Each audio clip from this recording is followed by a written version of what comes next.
Get out my pub.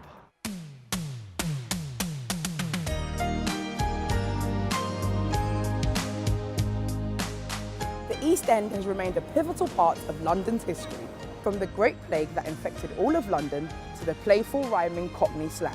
Got to go home now to the trouble and strife.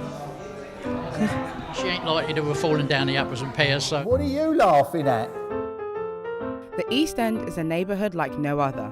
Its range of diverse cultures, traditional cuisines and fascinating stories make it an unforgettable destination. Born into a pie and mash family. Started in 1862 by my great-grandfather, Robert Cook.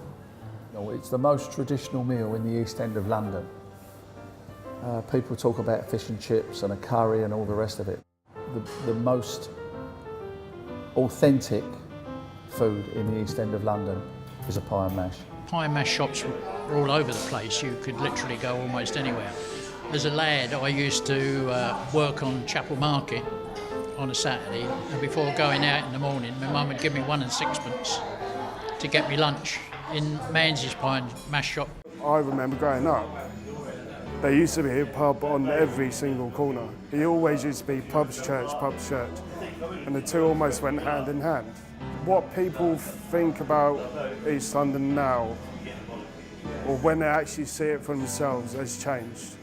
Because everyone expects jelly deals and a good old Cockney knees up, and it's not always like that. These buildings around here would have actually been the homes to the first proper immigrants who moved to this area in 1680, and that was the French Huguenots. And these were the first proper immigrants to move to this area, you know, and then later on it would come to a various amount of other different nationalities and different religions who would move to the East End. What's changed? Well, the people for a start. That they don't mix all that well with us. Sometimes you can't always grasp what they're saying. So that's why you don't talk to foreign people. The mix has changed dramatically over a relatively short period.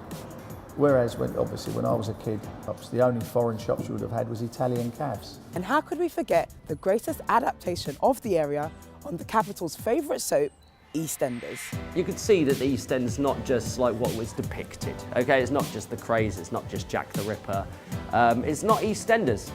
But the thing is, I like to think that, you know, there's more than meets the eye. Although London is becoming more uniform in the way it looks, these iconic places that represent the history and traditions of the real East End will remain and help the East End culture survive. You can come out of your home living on your own and you'll bump into anybody who you can talk to.